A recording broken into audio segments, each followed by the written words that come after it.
Salut à tous, moi c'est Eric de chez Ford Acavaillon Premium Automobile. Une petite vidéo aujourd'hui pour vous expliquer un petit peu comment se passe une LOA. Une LOA, tout le monde se pose des questions aujourd'hui, on en voit partout à la télé. Donc on va aborder ensemble 3 thèmes. À quoi sert une LOA? Quel est l'intérêt? Comment ça se passe comptablement exactement? Alors de manière très simple, je vous rassure. Et ensuite, on a une offre chez Ford en ce moment à 139 €.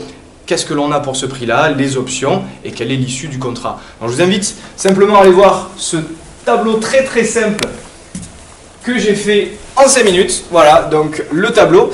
Quel est le thème de la LOA? En fait, quand on parle de LOA, location avec option d'achat, leasing, ce que vous pouvez l'appeler comme vous voulez, le thème principal, c'est de ne payer que l'utilisation de son véhicule. Je vous ai fait un petit graphique, vous voyez, avec, c'est très simple, il n'y a même pas de chiffres. Vous avez aujourd'hui un véhicule neuf. Un véhicule neuf, malheureusement, ça va décoter. On va perdre de l'argent en achetant quoi qu'il en soit ce véhicule. Donc on a une courbe qui va gentiment descendre et au fil de quelques années, le véhicule, on va se rendre compte qu'il vaut plus grand chose.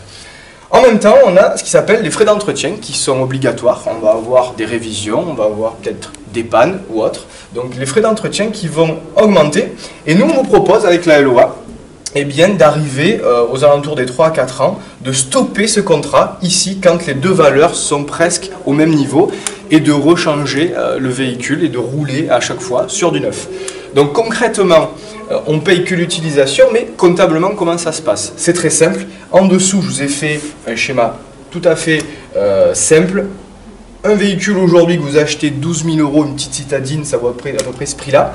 Chez Ford, on a un logiciel qui va calculer une valeur future minimum et garantie, ce qu'on appelle la VFMG, et qui va être déduite immédiatement de ces 12 000 €. Alors là, je prends 12 000 €, le logiciel a calculé qu'à la fin du contrat, le véhicule vaut 6 000 €. Ces 6 000 €, je les enlève immédiatement et je ne paye que 6 000 € à crédit, la moitié du véhicule. Pour prendre des chiffres simples, c'est pas forcément tout le temps ça, mais en tout cas là, donc on ne va payer que l'utilisation, je reviens toujours à ça, du véhicule. Et donc on va avoir ici, quand on prend l'offre à 139 € sur la Fiesta, qu'est-ce qu'on a pour 139 €? On a déjà un contrat sur 48 mois, qui est 4 ans. On a un contrat avec 10 000 km. Alors 10 000 km, ça peut paraître faible, on peut l'augmenter, la mensualité augmentera un tout petit peu, mais c'est ajustable, c'est pas fixe. Et pendant 4 ans, vous avez tous ces avantages-là qu'on va voir ensemble. Une garantie constructeur, c'est-à-dire que là, sans supplément, vous avez une garantie de 4 ans. S'il y a moins de pépins, le véhicule est pris en charge avec un prêt de véhicule, une assistance 24 heures sur 24. Ensuite, la complémentaire auto. La complémentaire auto, c'est très simple. On vous vole votre voiture, vous avez un accident, il est complètement mort, eh bien, on va vous solder le crédit qu'il reste en cours et éventuellement, s'il y a de l'apport, rembourser l'apport. Dans ce cas-là, il n'y a pas d'apport, donc on vous soldera le crédit. En cas de destruction, c'est toujours un choc. Et en plus, beaucoup de gens se disent « Oui, mais la voiture n'est pas à moi ». Effectivement, elle est au nom du constructeur, mais lorsque vous faites flasher, ne vous inquiétez pas, on vous retrouvera. Ensuite, vous avez la franchise remboursée. Beaucoup vous disent « Oui, mais c'est pas votre voiture, il faut faire attention ». Effectivement, il faut faire attention comme si c'était la nôtre, puisque lorsque vous allez ramener le véhicule ou faire une reprise dans un garage, on va regarder l'ensemble du véhicule. Donc la franchise est remboursée si vous avez des réparations à faire de carrosserie, de bris de glace. On va chez Ford, là c'est vraiment propre à Ford, rembourser la franchise. Et le quatrième avantage le plus certain, c'est d'avoir une voiture neuve bien sûr, de toujours être à la pointe de la technologie. Et aujourd'hui, pour 139 € chez Ford, nous avons le Bluetooth, la prise USB, la commande vocale, l'ordinateur de bord, les jantes alliage, le GPS, les vitres surteintées, tout ça pour 139 €. Donc c'est vrai qu'en achetant un véhicule peut-être d'occasion, on n'aurait pas tout ça, on aurait un véhicule plus vieux et peut-être plus cher.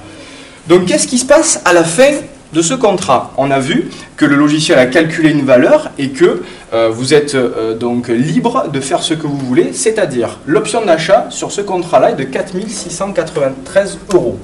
Cette somme, si vous voulez garder le véhicule, elle sera à régler par le client, ou alors vous nous ramenez le véhicule en concession et le contrat s'arrête, vous n'aurez payé que l'utilisation.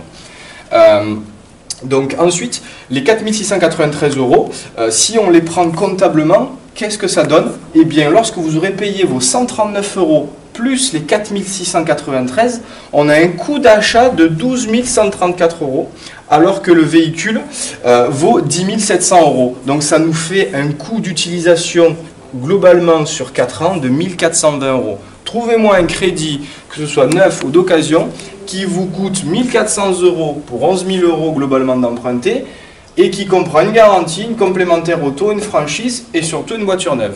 Il n'y en a quasiment pas, voire pas du tout. Pour les explications, pour la location avec option d'achat, j'espère avoir été le plus clair possible. Si vous avez des questions, n'hésitez pas à m'appeler, vous avez le numéro qui s'affiche en bas de l'écran et nous consulter également dans les showrooms. Je vous remercie d'avoir écouté cette vidéo, n'hésitez pas à la partager. Je vous dis à bientôt, merci.